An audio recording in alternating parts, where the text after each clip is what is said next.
So let's talk about intermediate one very quickly.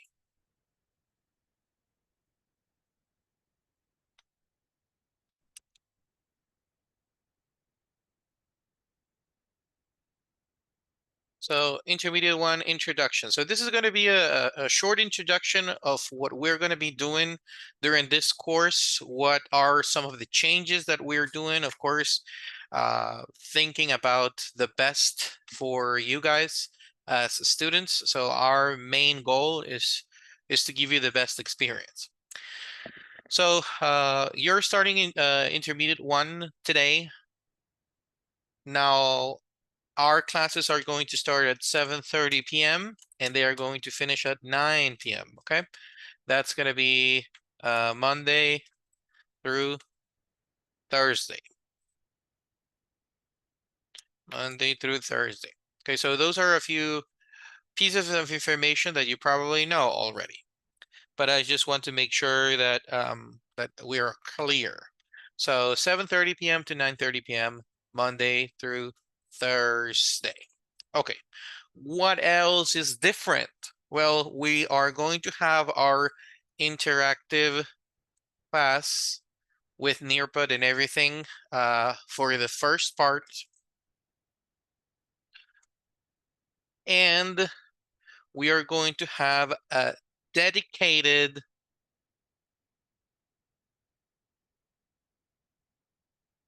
speaking practice, which is going to be the second part of our class. So that means that every single day we are going to have class, but also a dedicating a speaking practice section within that class, normally at the end of the class, just for us to practice and focus on speaking. Speaking is a big topic. So when I say speaking, I'm also including like the correct pronunciation, the speed, understanding, comprehension, enunciation, reading. So it's a group of things, right? Sometimes we think, oh, I want to speak English. Great, but the thing is that there are different things that need to happen for you to speak English, okay? So we're going to have a dedicated speaking practice. Why? Because sometimes in our daily lives, we don't have the time to do it on ourselves. So we thought that this was a crucial part of the class in which we provide you the speaking experience every single day that we meet here. Okay, so this is how a normal class is going to look like. We're going to have, of course, our regular class, interactive, you practice, you read, you write, you participate, and of course, the dedicated speaking practice, which is, of course, going to be based on your participation. You are going to be the one speaking. I'm giving you instructions and you're the one speaking. Another thing that's going to change is the way that we do homework and the way that we do tests, okay? Tests or quizzes.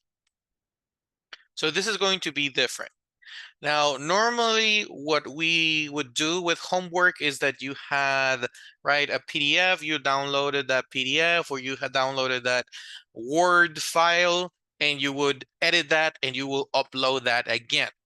So we are making the homework an easier process. So that means that the homework now will be more like a link or an activity that you are going to do online instead of downloading the file, writing, and then uploading that file again. So we're going to try to provide you with a better access to the homework so you can do more practice, because that's our intention, not make it hard on you. Some of the students, we noticed that some of the students were not doing the homework. And the homework is an essential part of the practice. If you skip your homework, if you don't do your homework, then what we're trying to do with you is going to be incomplete. So what we are looking for is for you to do your homework in an easier process instead of downloading things and maybe filling things. We're trying to give you the opportunity for you to complete your homework from your cell phone or from your tablet or from your computer, wherever, with a link or with a short activity that you're going to be doing every week. Okay, so that's going to be easier for you. But what we're looking for is to have the practice, not skip the practice, not avoid the practice, is to complete the practice. So that's going to be a change in the homework. And regarding the quizzes or the tests, we have a slight change over there. Normally, we had 4 tests, right? Every week, we used to have 1 test, like a 1 quiz for week 1, 1 quiz for week 2, 1 quiz for week 3, and of course our final test. That is what we used to have. In this new format that we are working, we are going to have only 2 tests, right? So we are only going to have 2 tests. We're going to have a midterm and a final. Okay, so we're just going to have 2 tests, not 4, not 5, not 6, just 2 tests. The midterm, of course, is going to be at the middle of the course, so that will say, let's say that will be next week, right? On week number 2. And week number 4, we will have our final test. What are the differences that we're going to experience in the tests in this new format? It's that we are going to have more speaking based tests. Okay, speaking based tests. So that means that we're going to have, of course, yes, a little grammar, a little vocabulary, a little reading, maybe comprehension, but is going to be more speaking based. So that means that we are going to ask you to speak more. So instead of giving you, I don't know, maybe a 1 hour test, a 1 hour written test, right? This is what we normally give you. We gave you a link and we gave you a long test for you to complete. Well, instead of give you a 1 hour test, we are going to have probably, now we're going to have probably like 10 minutes tests with priority on speaking. And of course, since we are going to be speaking every class, right? We are going to have a dedicated speaking practice every single day. Then, of course, when we have the quiz, you're going to have this ability to be able to communicate and to practice faster, right? So we're going to be building that every single day. We're practicing a little, we're making you talk, you're going to be participating, and the quizzes, the midterm and the final, these 2 tests are going to be just natural ways of expressing what you know. So it's going to be easier, right? We're going to work less. We're going to provide you less homework, if we were going to call it that way, less complicated homework, and we're going to provide you with more practice, more easy practice, more effective practice, shorter lessons. So this is what intermediate 1 looks like, and what's going to be intermediate 2 and intermediate 3 consecutively. So I wanted to take this time and of course record that part, because if you're not clear on something, you can go ahead and watch the video again. But this is going to be just a general idea of the changes that are happening in our lessons. So with that said, I'm gonna go ahead and jump to the lesson that we have for today. and we're going to have our first, you're going to experience our first conversation or speaking practice exercises that we have put together for you, okay? So this is the link for our interactive lesson. If you can help me and access that link, that would be great. And I'm gonna send that through the WhatsApp group. And we're going to get started. If you think you have a question, feel free to ask that question. If you want to ask that question later, so send me a message in WhatsApp and I'll do my best to follow up and to help you with that, okay? So don't be shy. If you think you have a question, let me know.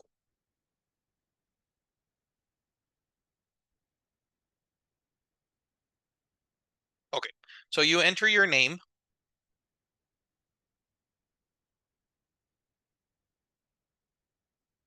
And you're going to see this for our first lesson.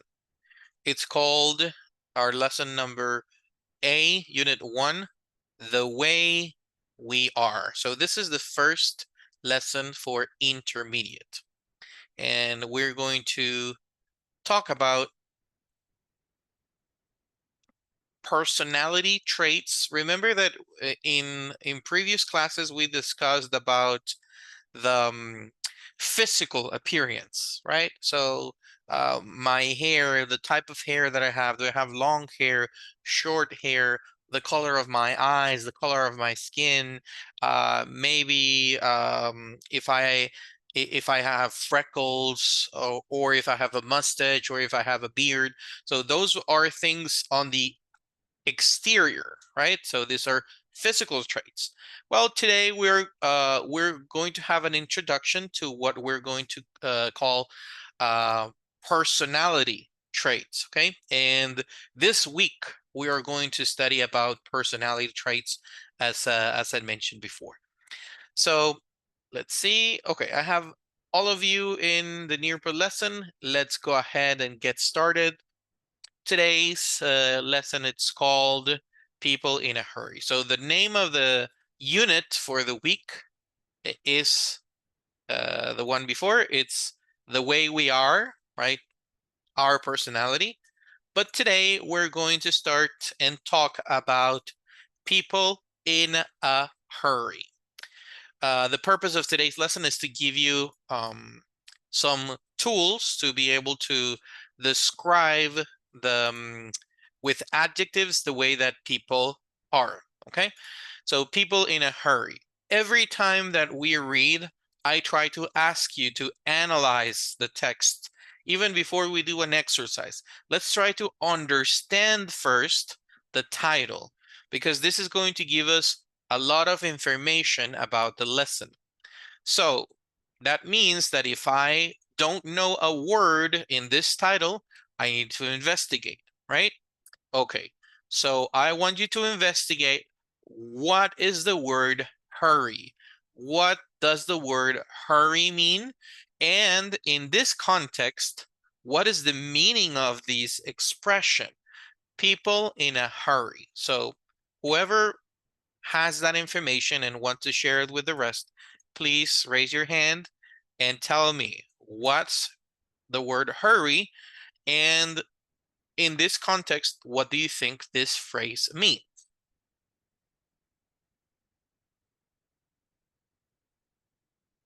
Okay, Oscar, let's go with you. What's the meaning of the word hurry? Gente que va con prisa, apurada. Que va con prisa. That's right, that's right. People in a hurry. Entonces podríamos deducir que la palabra hurry, ¿verdad? Es alguien que va con prisa, ¿verdad? Es apresurado, alguien que va apresurado. Thank you very much, Oscar. So that's probably a phrase that describe ourselves, right?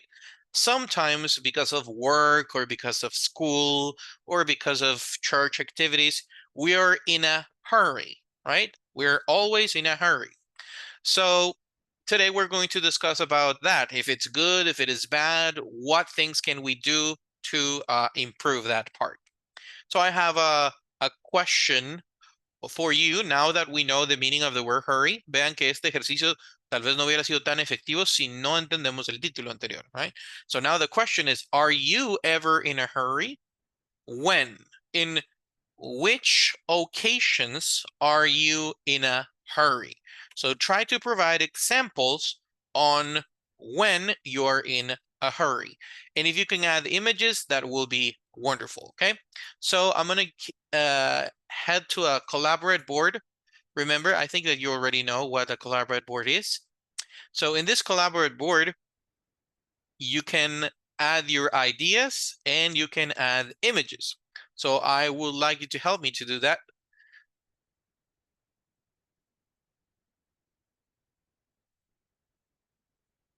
I would like you to answer this question. Give me examples of different situations when you're in a hurry.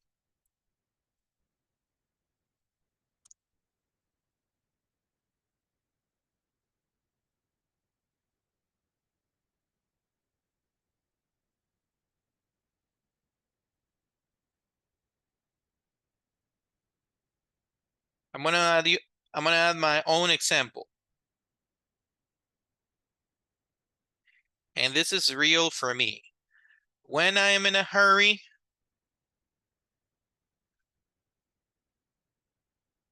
when I go late to Sunday church.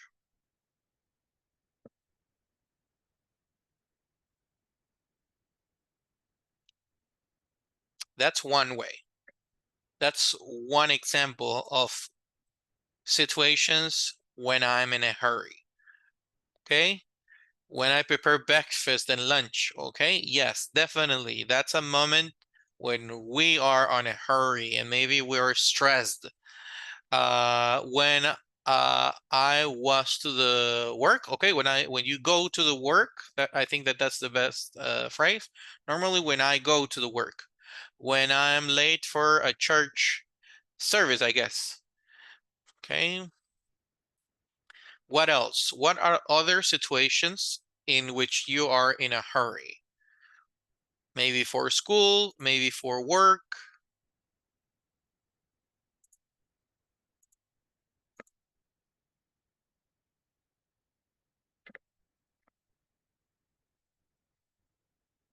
I'm going to give you a few seconds more to complete your ideas. So far we have 4, but I'm pretty sure that we can get more. When I go to school, yes. In the morning, maybe in the middle of traffic.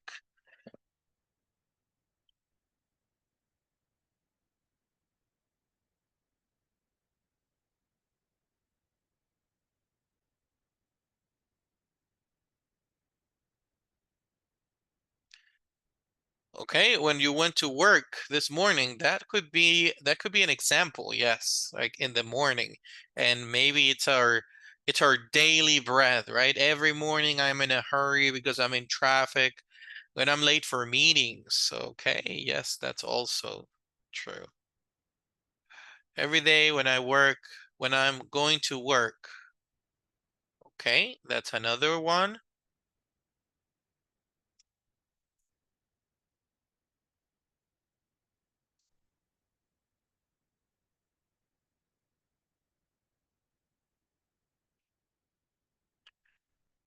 When I went for some vacations, okay. Maybe you're in a hurry because you're taking the bus or the plane, right? And your flight is leaving. Late for family reunions. Yes, that's also true.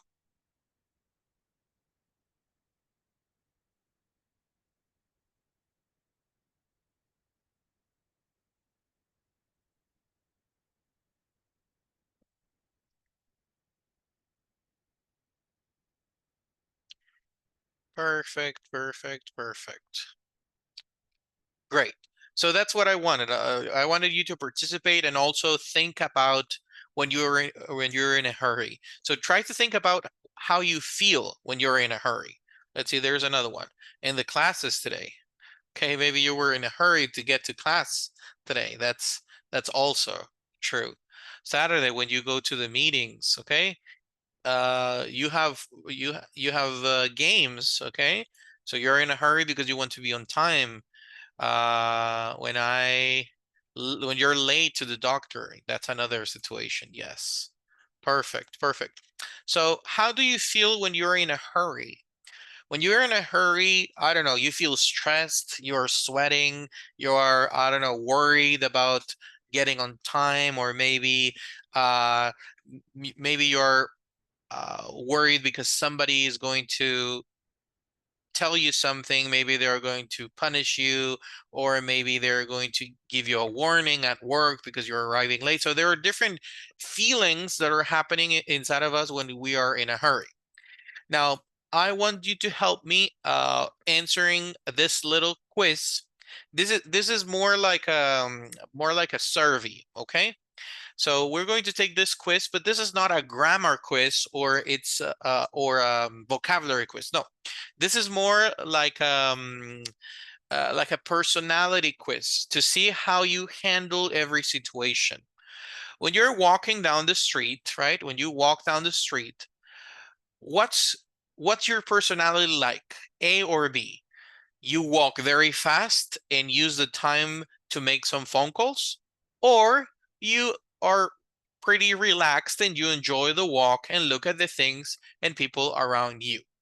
So I want you to think about on the two options, and based on your personality, you're going to select A or B. Okay, so there is no right answer or wrong answer in here. We are just trying to understand what's your personality like. So this is more like a quiz, those quizzes that you can find in the magazines.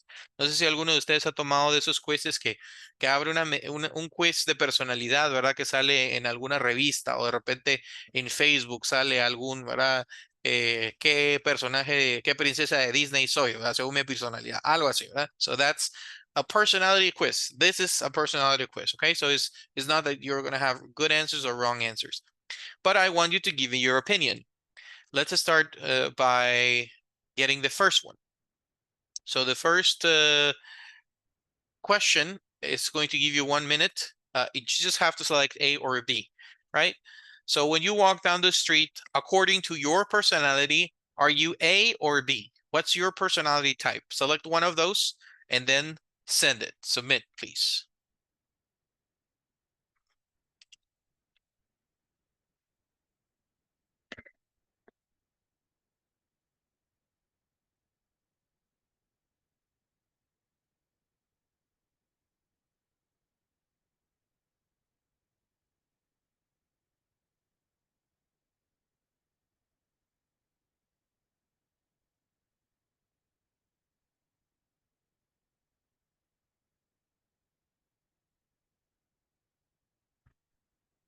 Okay, great. So thank you. Thank you for participating. So I'm gonna show you what's the class saying, okay? Maybe this is going to give us an idea on what's the personality of the class. So when you walk down the street and the majority of the class said, enjoy the walk and look at the things and the people around me. So the majority of the class, when they walk down the street, they are more relaxed, right? Some of us, 12.5%, say they walk very fast. So you probably know your personality, right? You like to walk very fast, and you get upset if other people are walking slow, right? You want them to move because you want to walk fast. So that's also part of personality. Now, question number two. Question number two is when I go out to lunch with friends, right? So you take your break, maybe from work or from the university or from any other activity. When you go out to lunch with friends, what do? Do you eat quickly so you can start uh, getting back to work or study? Or do you eat slowly and enjoy the food and enjoy the conversation? What's your personality like? Are you the ones that are eating fast because they have something else to do, or are you in the group of the people who are slow eaters and they like to talk and they are relaxed? What type of personality do you have?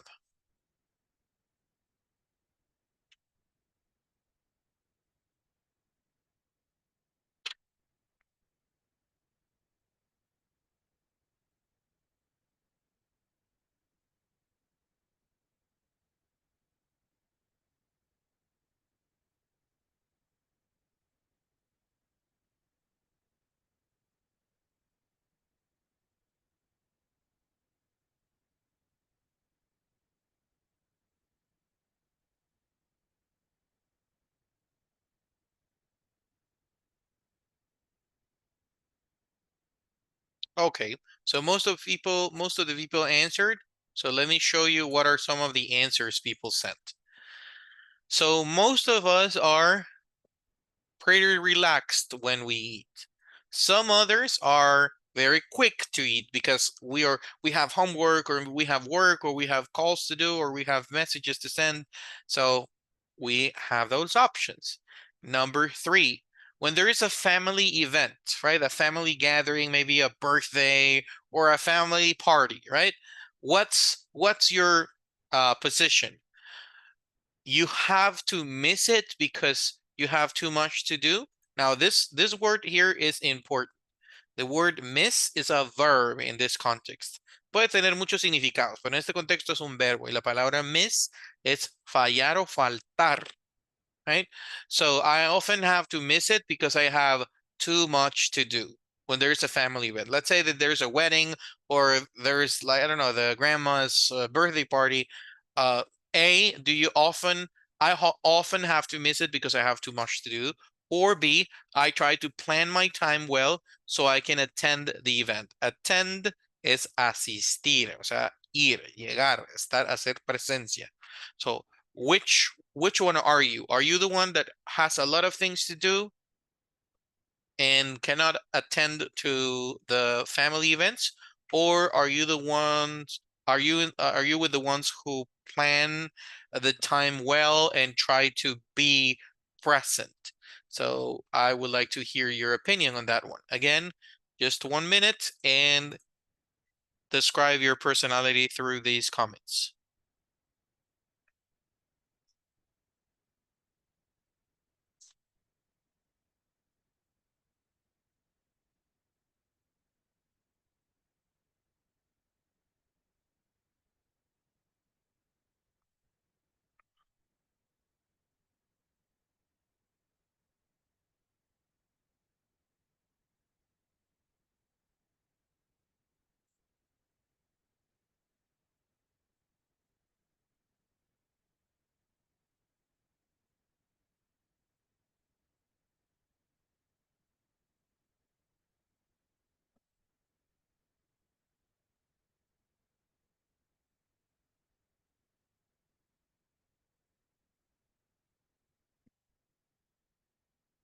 Okay, let's see what happens and let's see your opinion in the end.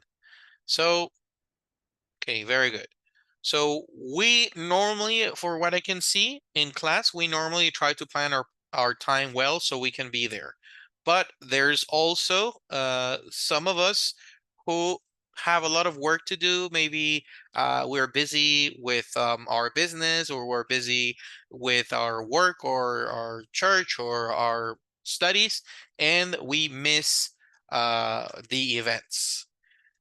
Next question. If I'm in a hurry, I think people are talking too slowly.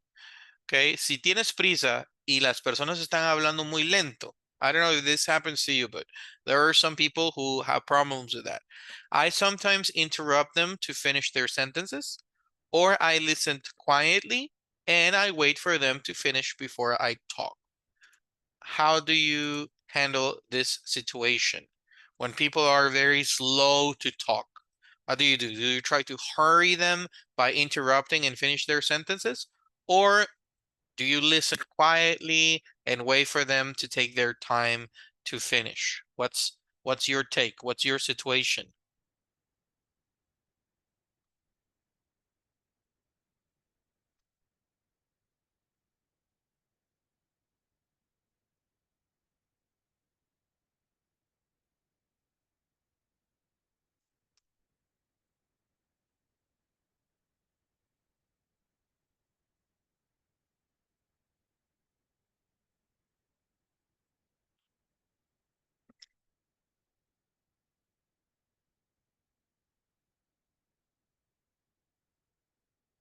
Good job.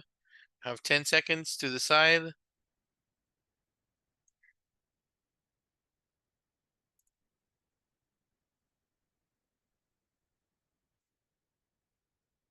Time's up. Okay, perfect.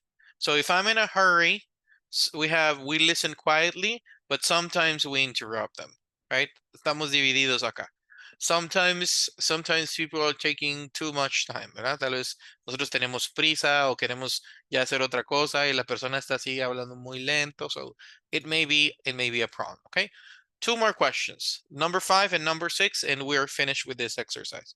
If I play a game or a sport with friends, I take the game seriously and I feel very bad if I lose.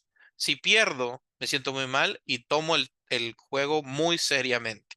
So that means you're too competitive. Or I think it's better to win than lose, but I don't feel strongly about it.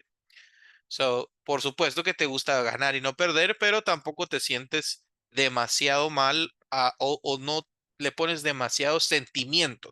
That's what this means, right? I don't feel strongly about it. That means that you don't put all of your feelings in a game, right? It's just a game. Of course, you prefer to win, but if you lose, that's okay.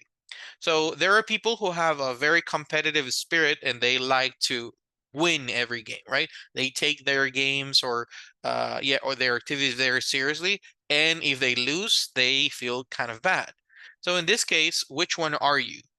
What's your personality like? Are you the one who takes the game seriously, or are you the one who are relaxed and you don't care if something happens or if you lose your game?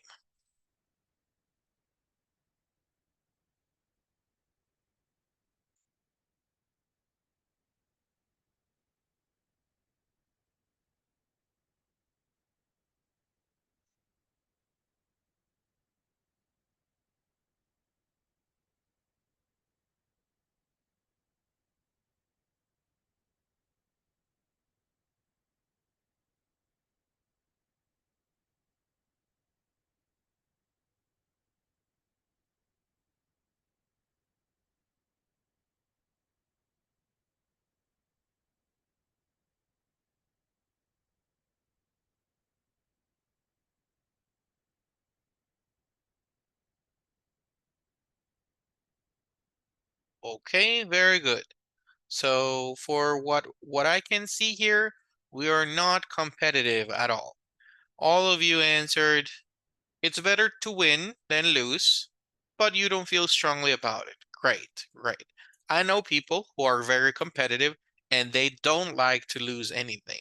Not a game, not a video game. So there are different personalities. And my last question for you guys today is if I get an assignment with a very tight deadline, an assignment es una tarea, una asignación, una labor que hacer.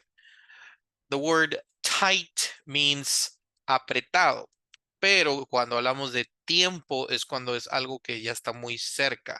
Una deadline es una fecha de entrega, ¿verdad? So esa deadline, por ejemplo, la deadline es el viernes, por ejemplo, right? So the deadline is on Friday. Okay, but a tight deadline es como que yo les diga, bueno, tienen de aquí a las 10 para entregármela. Okay, so that's a tight deadline because les estoy diciendo hoy que a las 10 me lo tienen que entregar, right? So that's a tight deadline. Como que una fecha de entrega muy corta o muy cercana. So if I get an assignment with a very tight deadline, that means a very short notice, very short time to finish, what happens with you? You get very stressed and you hate when you don't have the time to do a job properly, or you work hard and do the best with the time you have.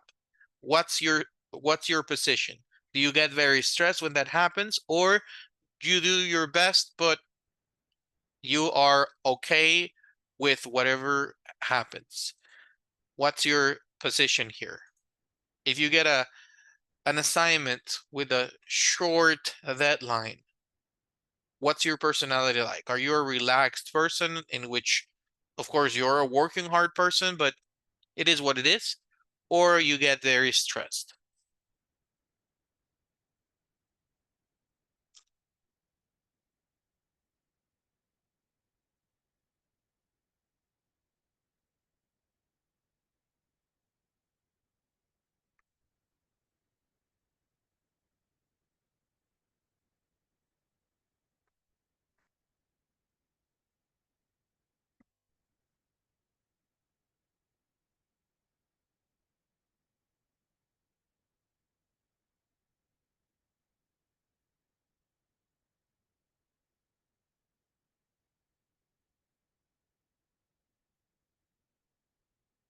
Okay, so this is our last sentence. Thank you for participating.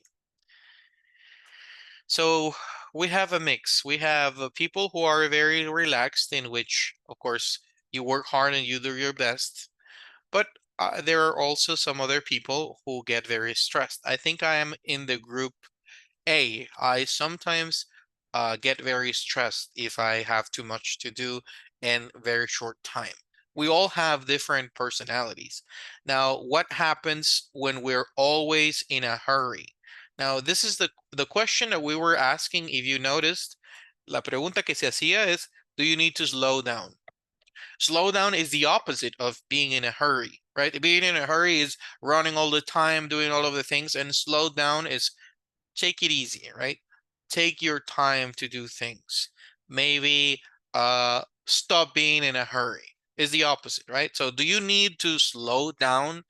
That's the question. And I had this quiz for you, and here is like the interpretation of the quiz. Here it is. Aquí está como la interpretación, right? Ustedes sabrán a cuántas más le pusieron A y a cuántas más le pusieron B, ¿no? So, do you need to slow down? Mostly A answers. Si la mayoría de respuestas que pusiste eran la A, aquí está una pequeña interpretación de lo que podría significar.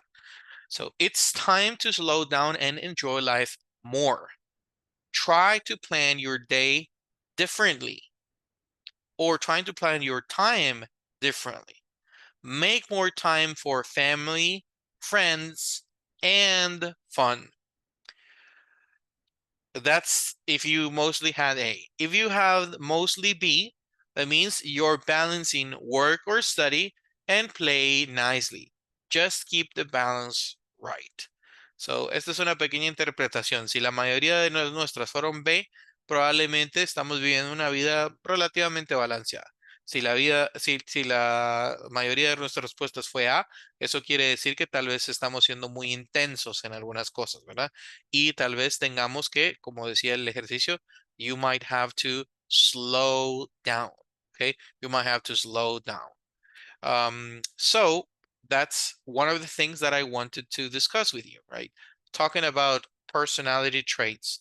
Now, since we're describing personality traits, I want to talk about um, some words, some vocabulary words that are going to be useful for the lessons that we have, okay?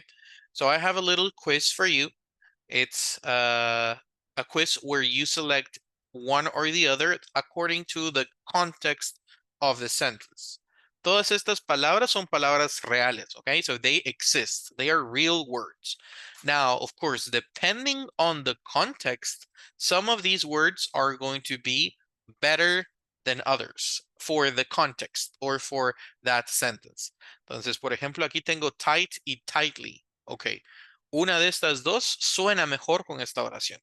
Las dos existen, but it depends on the sentence. And I want you to read the sentence, try to think a little, and try to make a decision on which of the words you think it works better for you in this context. Okay, so I plan my time good, or I plan my time well.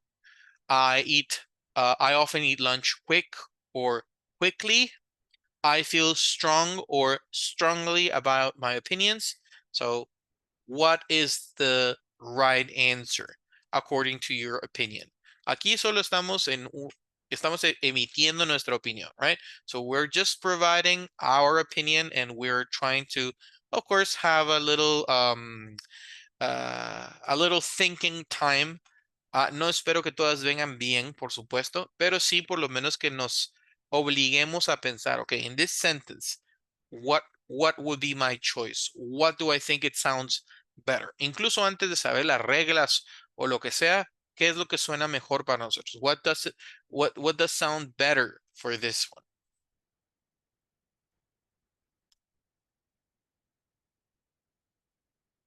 So you have 4 questions, okay, and about 3 minutes to do so.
Okay, you still have 1 minute and 20 seconds. That's the remaining time, the remainder of the time.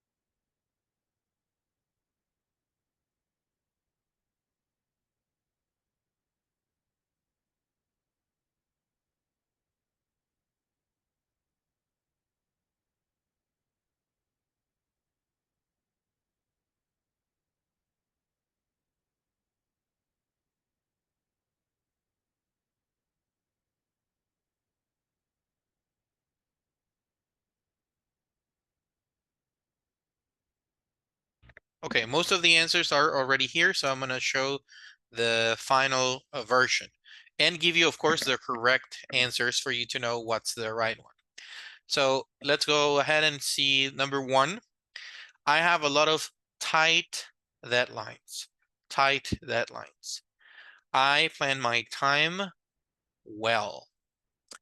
I often eat lunch quickly. I feel strongly about my opinions. Estas frases ya las habíamos visto, ¿verdad? Por ejemplo, I feel strongly about my opinions es como soy muy firme en mis opiniones. Realmente le pongo todo el sentimiento. Cuando yo opino algo, ¿verdad? Me comprometo a decir algo. Por ejemplo, alguien que está eh, a favor de de no tirar basura, por ejemplo, ¿verdad? O de cuidar los lagos o los ríos. So, su opinión, like that person is very strong about the opinions, right? And want to be clear on that part. Now, these are the correct answers. Most of you got it pretty correct. La mayoría lo obtuvo o obtuvo una muy buena nota. Now, they are different, but not that different. Si ustedes se dan cuenta, son palabras que se parecen mucho. So, tight, tightly, quick, quickly, strong, strongly, good and well, tal vez serían las únicas, ¿verdad? So good and well are the only ones that we do not recognize from here. So we're going to discuss that just for a moment before we start our speaking practice, okay? Antes de entrar a nuestra práctica de speaking de hoy, vamos a hablar de estas de estas diferencias que son pequeñas, pero que son útiles entenderlas en el inglés y que vamos a notar que se parecen un poco a ciertas áreas del español. So today we're going to have a little introduction to the grammar section, okay? So we're familiar with these words. Estas palabras no son nuevas para nosotros. Por ejemplo, good, fast, careful, patient. Estos son los adjectives, right? And we also have some adverbs. Okay, we have those two categories. Okay, so these two parts of speech. In this case, let me refresh your memory on the parts of speech. Okay, parts of speech. Parts of speech en español son como las categorías gramaticales, ¿verdad? Por ejemplo, un noun, pronoun, verb, adjective, adverb, y hay más, ¿verdad? Están conjunciones, interjecciones y otras cosas. We're not going to study that right now, but I want you to refresh your memory on these, right? Noun, pronoun, verb, adjective, and adverb. Okay, las parts of speech son las que prácticamente forman nuestras oraciones, ¿verdad? En nuestras oraciones tenemos un sujeto que es un sustantivo, por ejemplo, el perro, ¿verdad? El perro come, qué sé yo, concentrado, ¿no? Entonces, el perro come concentrado. El perro es el sustantivo del que estamos hablando. Come es el verbo, ¿verdad? que es la acción que está haciendo, y concentrado es otro sustantivo que recibe la acción, ¿verdad? El perro es el que hace la acción y el concentrado es el que recibe la acción. So that is a part of speech. The same happens in English. You have different parts of the sentences, and in this case, for example, we have nouns, pronouns, verb, adjectives, and adverbs. What is the difference? Hoy estamos viendo los adjectives y los adverbs aquí como en un conjunto. Nouns, los nouns son todos los sustantivos, todo lo que podemos ver, tocar, sentir, así se nos enseñaba en idioma español, ¿verdad? Esos son los nouns, los sustantivos. Todo lo que puedo ver, tocar, sentir, oler, todo eso son los nouns. Todo lo que miran ustedes que los rodean, la pared, la mesa, la computadora, la silla, those are nouns. Son esas palabras. Los pronombres son las palabras que me sirven para sustituir al pronombre, ¿verdad? Por ejemplo, en vez de decir the dog, puedo decir it, ¿verdad? O en vez de decir el niño, puedo decir he, right? Estoy hablando de él. So the kid, he. He is very young. The kid is very young. Para eso me sirve. El verbo es la acción. El verbo be, por ejemplo, I am es ser o estar. El verbo eat es comer. El verbo play es jugar. So we have the verb, the action. Y en el caso de los adjetivos y los adverbios, la diferencia es que los adjetivos nos ayudan a describir a las personas o a las cosas o a los animales, que son los nouns, ¿verdad? Por ejemplo, si yo digo que alguien es buen cantante, ¿ok? Yo digo, oh, she or he is a good singer. Ahí la palabra good está describiendo, ¿verdad? A ese cantante. Puedo decir, por ejemplo, que el niño es alto, ¿verdad? The kid is, or that is a tall kid. Es un niño alto, ¿verdad? Es un carro rápido, ¿ok? That is a very fast car. Siempre tenemos un adjetivo y un sustantivo viene después, ¿verdad? Nosotros en español lo decimos al revés. Nosotros decimos el carro rápido, ¿verdad? Ese carro rápido. No decimos rápido carro, ¿verdad? En inglés hacemos ese cambio. First comes the adjective. So let's read some of these examples, and I want to ask you guys to help me out with this section first. So I'm going to ask Angel to help me reading these 4 sentences with the adjectives and nouns. I'm a patient person. We're going to start with this. Angel, can you help me reading?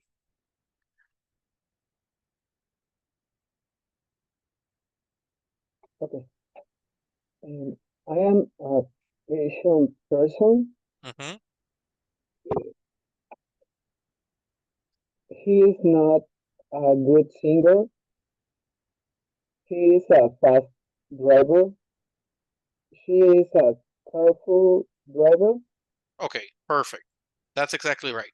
So these are sentences with adjectives, right? Vean que los adjetivos me dicen cómo es esa persona, ¿verdad? It's a patient. I'm a patient person. He's not a good singer. He's a fast driver. He's a careful driver.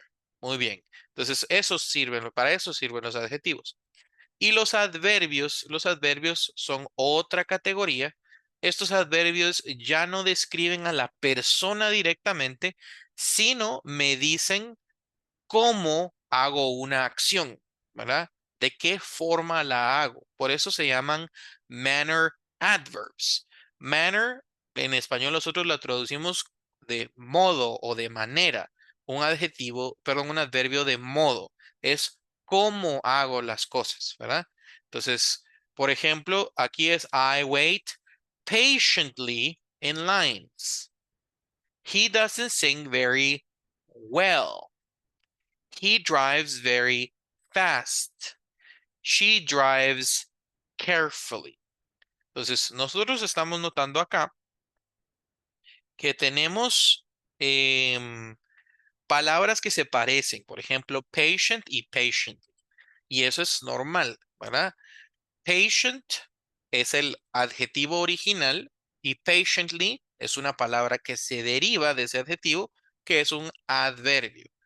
Patiently es como nosotros agregarle a la palabra paciente el sufijo mente, pacientemente.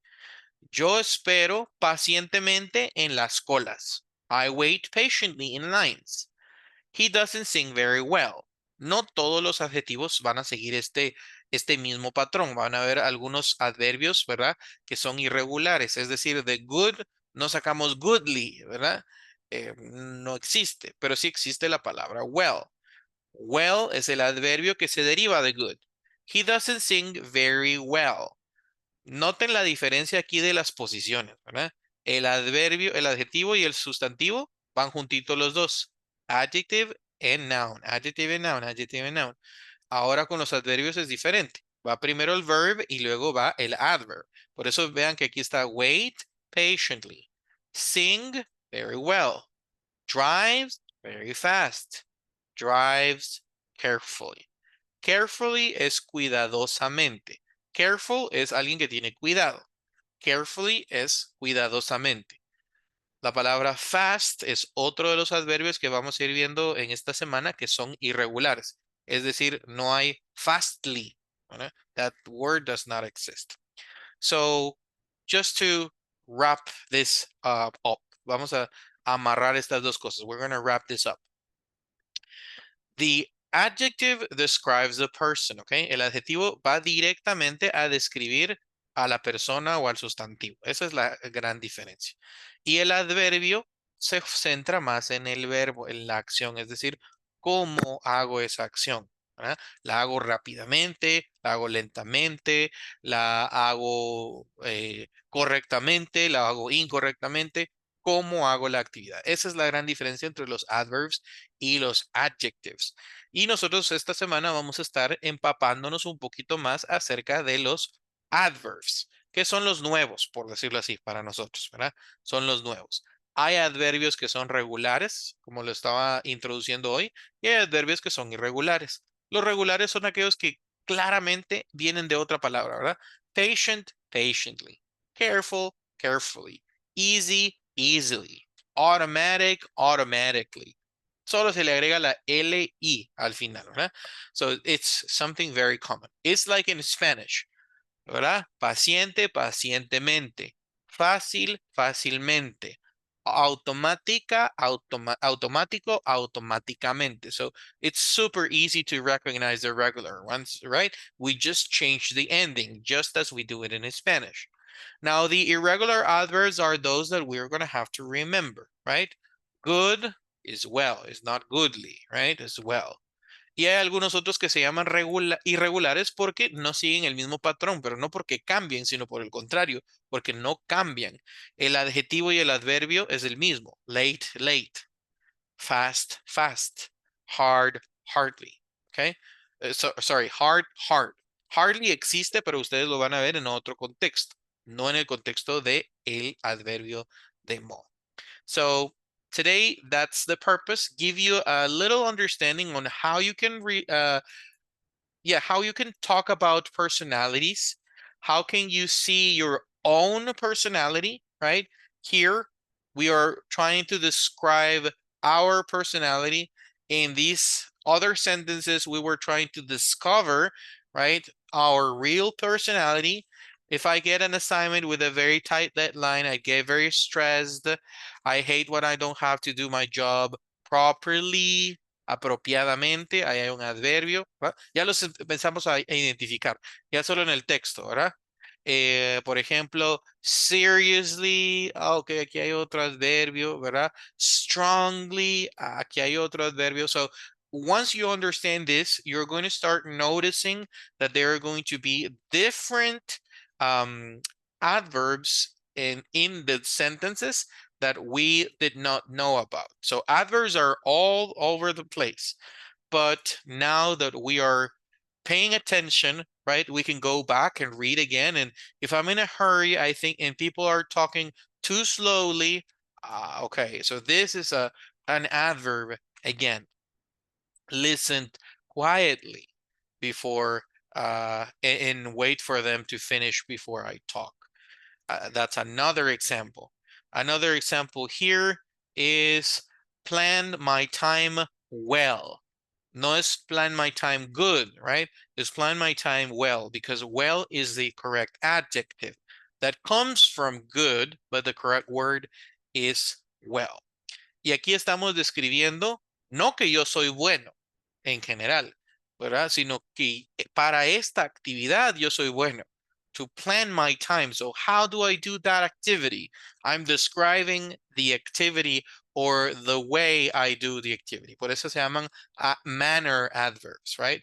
Adverbios de modo. Me dicen cómo se hace una actividad. How can I create or how do I do that activity? So the next time that you read a text, we are going to ask you to recognize some of the adverbs that you see within the text and how they work. So hopefully that was clear for today. We're not going to have any homework related to that. We're going to do more exercises tomorrow when we see the second part of this lesson. Today, what I want to give you is some experience with the reading and the comprehension of certain aspects of the pronunciation section that we're going to study today. So, what are some of the pronunciation or speaking techniques that we are going to be discussing in this class? Okay, what are going to be some of those? Let me erase that part. Let me erase some of the comments. And we're going to focus right now on the speaking techniques that we're going to be using in this course. So every single day, we're going to try to implement some of the speaking techniques for you, but there are so many. So we're going to do maybe a summary on some of the ones that we can use for this purposes. Okay, so let's talk about the ones that we have decided that we're going to start implementing with you. Okay, some of the speaking techniques are repetition and shadowing. I'm gonna start by saying reading out loud. Repetition and shadowing.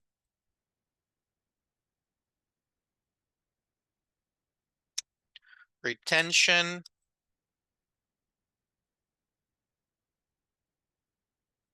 Comprehension. Okay, so these are some general ideas, okay? General ideas, but at least they give you some context of what we are going to do when we are doing speaking techniques or activities, okay? Reading out loud is going to be one of the things that we're going to try to implement. Reading out loud is so important because that's the only way your brain is going to start getting used to the sound. Esta es una de las razones por las que oír mucho inglés, pero no producir nada, no funciona, ¿verdad? Es decir, si ustedes se ponen audífonos para dormir y oyen toda la noche un discurso en inglés, en la mañana no se levantan hablando mejor inglés, ¿verdad? Es imposible. That doesn't happen. ¿Por qué no pasa? Principalmente porque para que haya un proceso cognitivo de retención, ¿verdad? Y de adaptación, el proceso tiene que ser de alguna forma mecánico, es decir, nuestra boca tiene que moverse, nuestro aire tiene que salir, la pronunciación tiene que lograrse para que nuestro cerebro conecte toda esa información y diga, ah, ok, esto es así, ¿verdad? Cuando yo vea esta palabra y la quiera decir, esto es así. Entonces, no nos sirve de mucho, por ejemplo, leer en voz baja nada más, ¿verdad? Sin leer en voz alta. Claro, hay un beneficio en leer, ¿verdad? Cualquiera que lea siempre va a tener mucha más información y va a ser muy bueno en de repente comprensión lectora, pero a la hora de expresarse verbalmente va a estar un poco limitado si no habla, ¿verdad?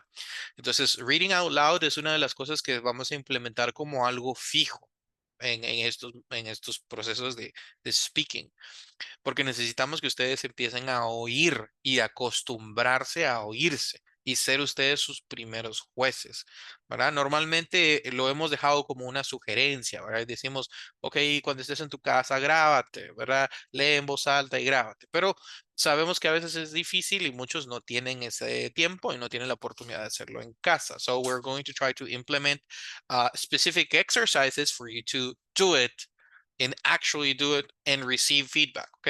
Y aquí la importancia es que van a recibir feedback inmediatamente. Si hay una palabra que no está siendo bien pronunciada, se corrige, ¿verdad? Y si hay algo que hay que cambiar, se corrige. So that's part of implementing this periods of time at the end of the lessons to provide you with moments to speak, but also with, of course, some feedback. Repetition and shadowing.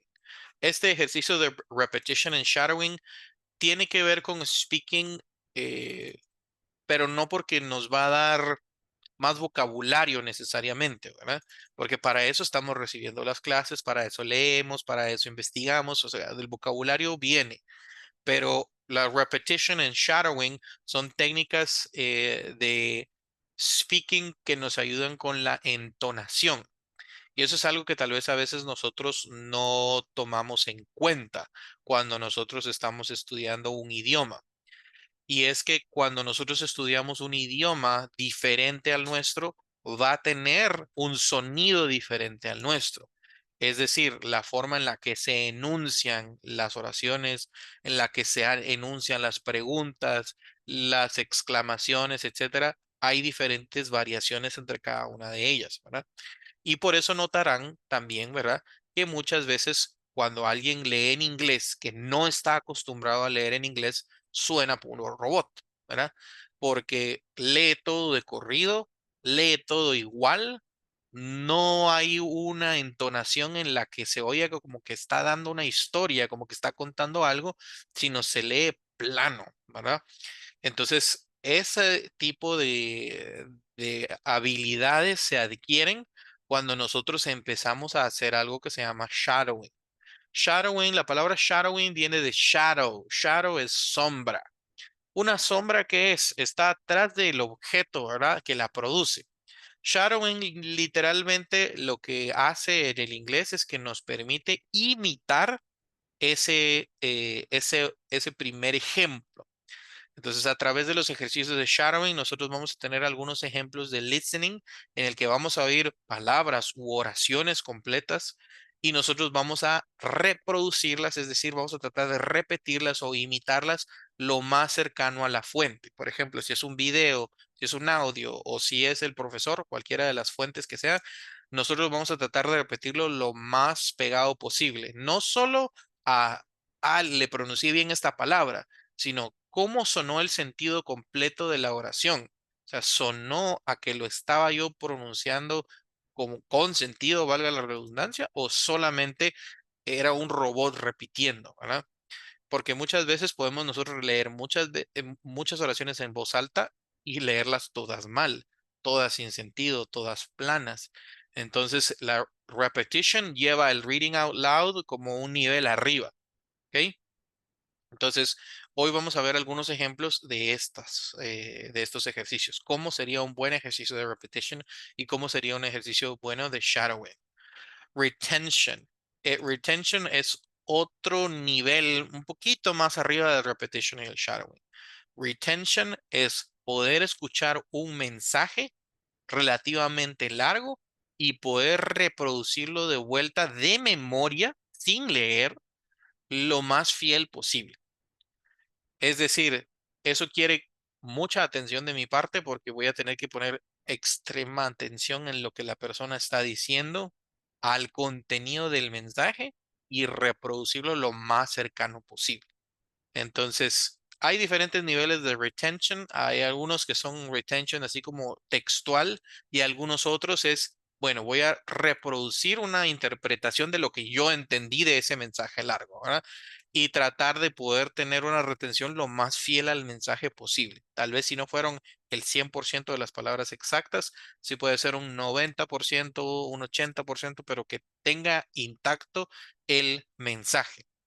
Y comprehension, ¿verdad? Y ya va de la mano con, por ejemplo, tener una lectura o escuchar un audio, tener una conversación y poder emitir opiniones acerca de ello, ¿verdad? No solo llenar espacios en blanco, completar cosas, sino poder opinar al respecto, ¿verdad? O sea, ¿qué fue lo que yo aprendí de esto, ¿verdad?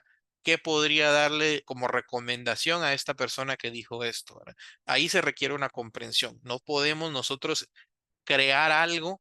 Por ejemplo, no podríamos escribir un email de vuelta para decirle a la persona, mira, yo te sugiero esto, si no hemos entendido, we have not comprehended the original message. Entonces, el mensaje original es lo que nos tenemos que esforzar primero por comprender.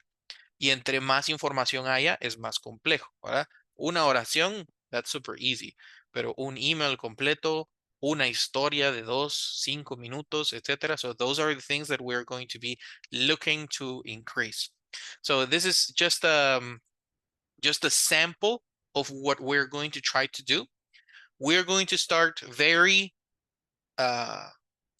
easy, okay? So I want to start very easy with you.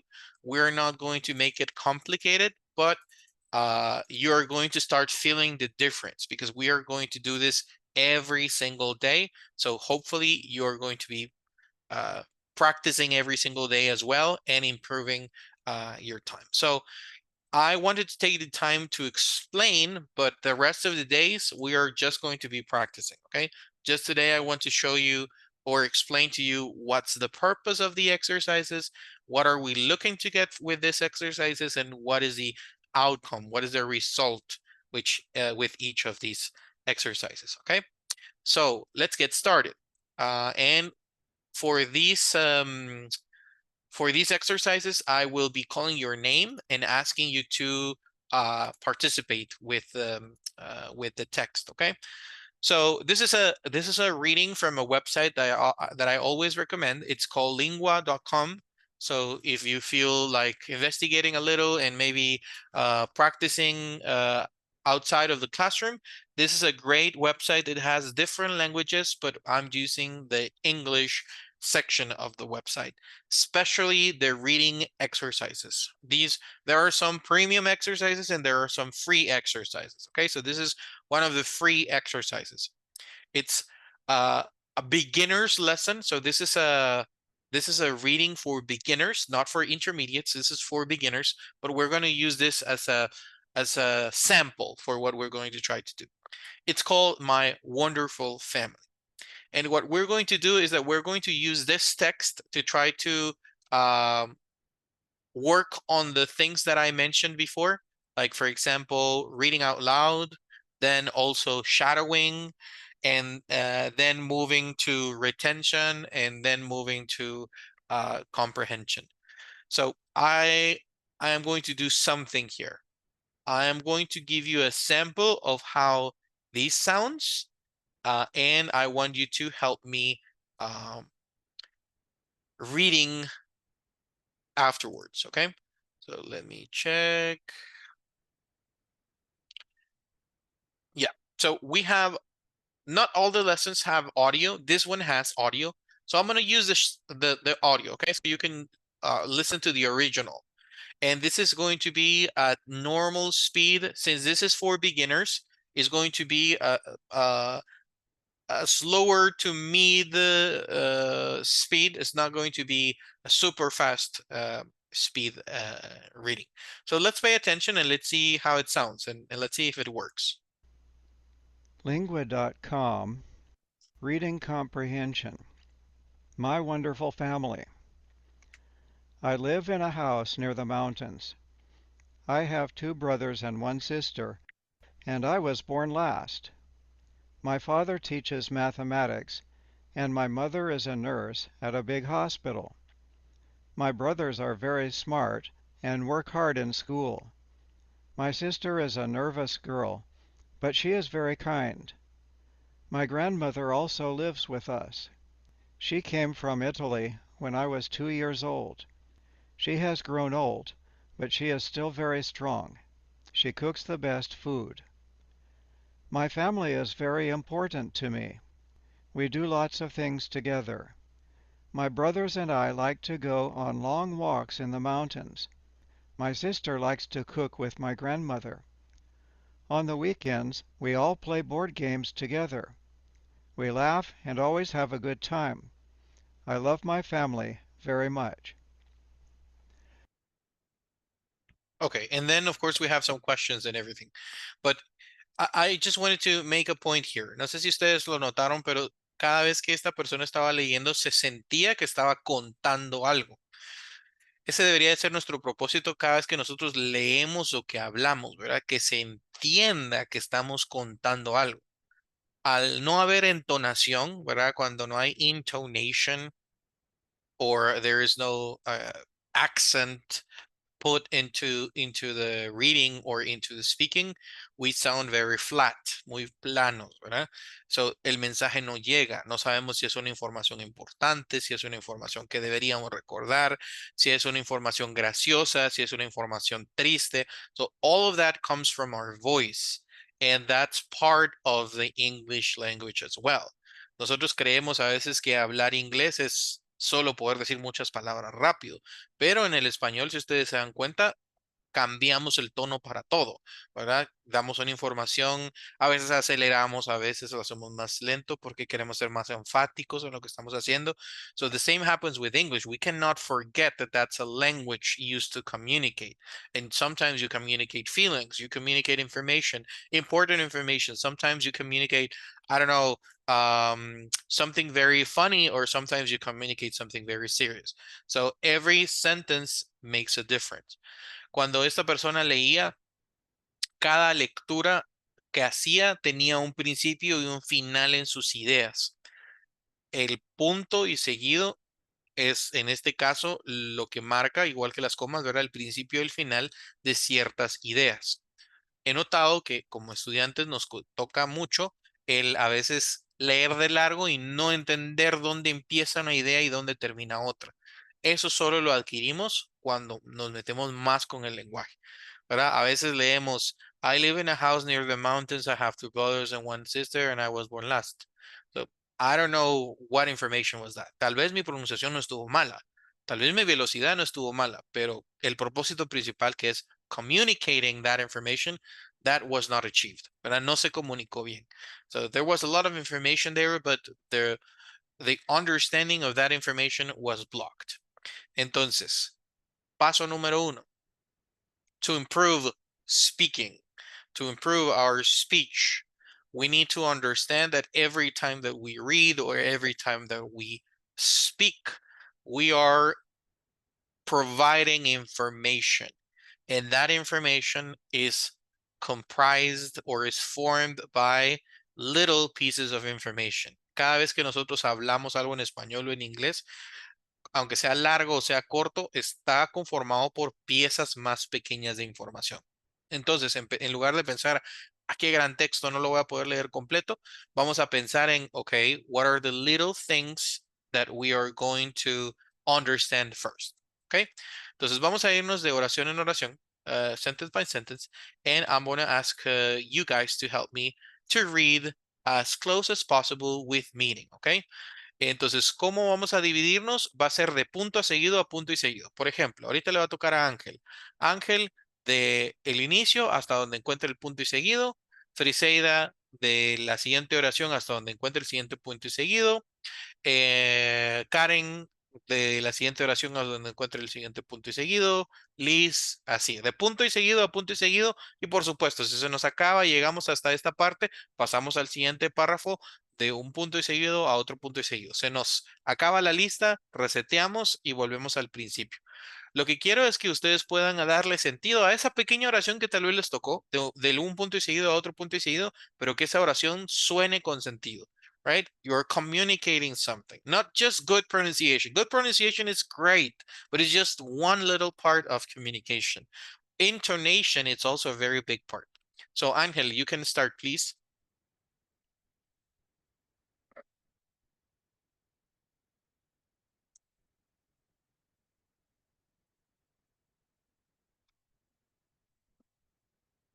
Angel, can you start with the first sentence? Okay. Excuse me.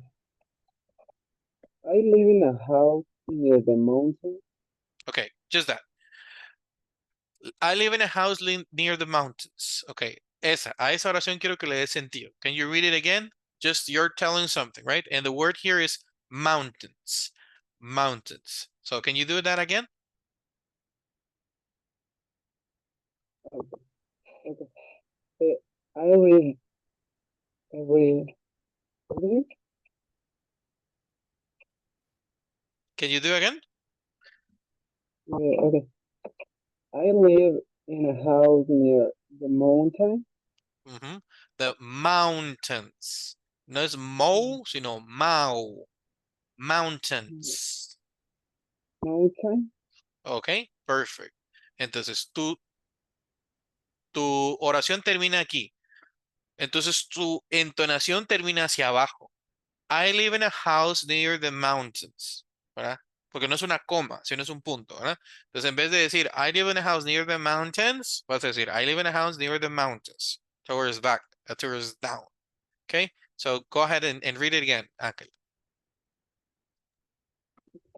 I live in a house near the mountain. No, not mountains, para abajo, the mountains. I live in a house near the mountain. Ok, estás haciéndolo para arriba otra vez, pero ahí lo vamos a dejar. Pero eso es, porque estamos cerrando con un punto, ¿verdad? Entonces, en español lo diríamos, vivo en una casa cerca de las montañas. No digo, vivo en una casa cerca de las montañas, no digo así, ¿verdad? Sino hacia abajo. I live in a house near the mountains. Vivo en una casa cerca de las montañas. Entonces, solo para que, en general, ¿verdad? Todos entendamos el concepto. Friseida, can you go to the next sentence? From this point to the next point. I have two brothers and one sister, and I was born last. Perfect. I have two brothers and one sister, and I was born last. Otra vez, como hay un punto y seguido, la entonación otra vez va hacia abajo, ¿verdad? Okay, let's go with Karen. Karen, can you do the next piece of information? My father teach my father teach mathematics, and my mother is a nurse at a big hospital. Okay, very good. So let's go with this verb. Este verbo está en presente simple y termina en ES. Entonces este es teaches, okay? Y mathematics es mathematics. So my father teaches mathematics y el resto está bien. Can you do the whole sentence again? My father teaches mathematics, Mathematics. La TH es como Z, ¿verdad? Mathematics en esta palabra. Ujú. Okay. My father teaches mathematics, and my mother is a nurse at a big hospital. Ok, repitamos la palabra solo matemáticas. Mathematics. Mathematics. Ok, suena como T todavía, ¿verdad? Mathematics. Mathematics. Okay, that sounds better. Very good. Let's go with Liz. Liz, can you help me with the next sentence? Okay, my brothers are very smart and work hard in school. Okay, very good. Vamos a darle otra vez, solo el acá en work tiene que sonar, ¿verdad? Work hard, work hard. So my brothers are very smart. Aquí no hay una E, sino una S, ¿verdad? No es smart, sino smart. And work hard in school. Can you do that again? My brothers are very smart and work hard in school. Very good. Yes, better. So Luisa, can you help me with the next one? My sister is a nervous girl, but she's very kind. Okay, very good. Let's go with these two words. The word nervioso en inglés es nervous. Nervous. Entonces sería nerves. Nervous. Algo así. ¿Verdad? No nerves, ¿verdad? Sino nerve. Ay, vamos a ver si me sale. Nerve. Algo así. Como que si fuera un nervous. Nervous. Y la palabra girl es la G. No hay una I, casi que no se pronuncia. Es como que si fuera la G, la R y la L. ¿Verdad? La R en inglés suena como ¿verdad? Entonces sería como la G y la R. Girl. So my sister is a nervous girl, but she's very kind. Can you repeat that? My sister is, but she's very kind. No te oí, perdón. My sister is what? My sister is a nervous girl, Mhm. but she's very kind. Yes, that sounded better. Thank you. Thank you very much. Oscar, Okay, can you do thank the you, next teacher. one? No problem. My grandmother also lives with us. Very good. Lives. Muy bien. Lives. My grandmother also lives with us. Can you repeat that? My grandmother also lives with us. Perfect. Yes. So let's go back to the beginning of our list. Angel, next sentence. Okay. She came from Italy when I was 2 years old. Ok, muy bien. Vamos a esta palabra, came. She came from Italy when I was 2 years old. Entonces vas a tratar de hacerlo un poquito más fluido, que la idea completa se transmita, ¿verdad? Estás contando que vino de Italia cuando tenía 2 años. So can you do that again?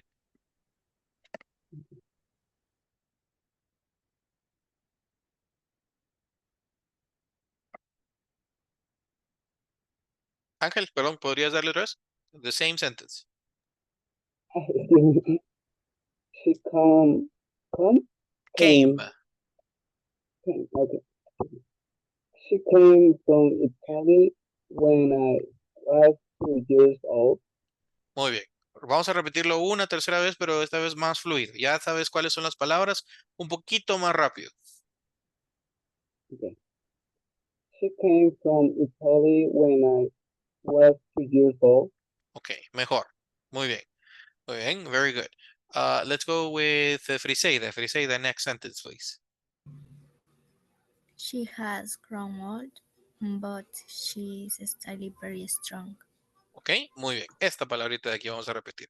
Esta palabra es still. La palabra still, ¿verdad? Con S, still significa todavía. So she has grown old, o sea, ella ha envejecido, pero ella todavía está muy fuerte, right? Está hablando de su abuela. So the sentence again is she has grown old, but she's still very strong. Can you repeat that part again? She has grown old, but she is still very strong. Muy bien, mejoraste un montón en las otras. Esta palabra no la había oído, que es la palabra but. No es una U como tal, sino suena como una mezcla entre una A y una U, como una A y una O, perdón, como but. No but, sino but. Entonces, she has grown old, but she's still very strong. ¿Podrías repetir, aunque sea solo esta palabrita? But. But Muy bien, perfecto. That's the pronunciation for that word. Let's go with Karen. Karen, can you do the last of the paragraph? She cooks the best food. Perfect. Perfect. Nothing to add. Liz, can you read the first sentence of the next paragraph? My family is very important to me. Perfect. Let's go with Luisa with the next one. We do lots of things together. Perfect. Oscar, can you do the next one? My brothers and I like to go on long walks in the mountain. Okay, perfect. Let's review the word mountains and the word walks. So my brothers and I like to go on long walks. No hay L, casi que es un sonido como más de una A-O, ¿verdad? Walk. Y mountain, lo que le decía Ángel, ¿verdad? No es mountain, sino como ow. Mountains. So walks, no L, walks in the mountains. Can you repeat the sentence again? My brother and I like to go on long walks in Sin the la L, mountain. sin la L, Walk. Ujú. Yo oigo L todavía ahí, solo como que si fuera walk. Oh, walks in the mountain. Ujú. Walks in the mountain. Muy bien, walks ya suena bien. Ahora la mountains todavía suena como mountains, es mountains. Mountain. Ujú, como mau, ¿verdad? Mountain. Oh, mountain. Ujú, that's right. So Okay. long walks in the mountains. Sounded better. That sounded better, Oscar. Thank you very much. Ángel, next sentence. My sister likes to cook with my grandmother. Okay, very good. My sister likes to cook with my grandmother. Creo que no hay nada ahí que corregir. Friseida, can you go with the next one? On the weekends, we play board game together. Okay, muy bien. On the weekends, we all play board games. Aquí casi no oí la S, ¿verdad? Entonces, on the weekends, we all play, all como si fuera una O, ¿verdad? All play board. Board quiere decir juegos de mesa, ¿verdad? Board games together. Can you do it again, Friseida? On the weekends, we all play board games together. Perfect. Great, great improvement. Karen, can you do the second to last sentence? We laugh and always have a good time. Ok, very good. Esta palabra no la oí muy bien. La palabra es laugh. Laugh. Aunque se escriba Sí. laug, ¿verdad? Es como que si fuera L-A-F. We laugh. We laugh. We laugh And the rest? and always have a good time. Perfect. And I'm going to finish with Liz. Liz, can you do the last sentence? I love my family very much. Okay, perfect. Thank you very much. Okay, great. So this is the end of today's class. Of course, I took some time to explain. Mañana vamos a aprovechar mejor el tiempo. Ya no voy a dedicarle tanto tiempo a explicarles qué es lo que vamos a hacer porque ya vamos a entender un poco más de la dinámica. Y conforme avancemos, vamos a ir metiendo más ejercicios que estén de la mano con la misma lección que hemos estado viendo, ¿verdad?